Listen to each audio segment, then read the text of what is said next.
Tiniyak ng Malacanang na malapit ng madakip ang fugitive sa lingkod o sa likod ng flood control project sa Anomaly.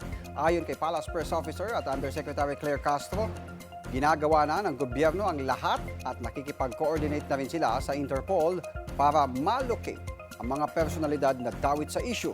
Hinihintay na lang ang sagot ng Interpol para sa red notice ng mga nagtatagong individual, kabilang na si dating Representative Zaldico. Nauna nang ipinag-utos ni Pangulong Ferdinand Marcos Jr. ang pag-aresto kay Ko matapos ilabas ang arrest warrant laban sa dating mambabatas. Sa parte po ng gobyerno natin, ginagawa natin ang lahat ng paraan para mapauwi ang mga fugitives. So nakikipag-cooperate tayo, nakikipag-coordinate sa Interpol. We are just awaiting the response from the Interpol. So tayo naman ay naging maganda rin naman na kapartner ng Interpol at alam po natin na Interpol ay ginagawa din nila ang kanilang mandato. So makakaasa po tayo at na mapapauwi ang mga fugitive dito.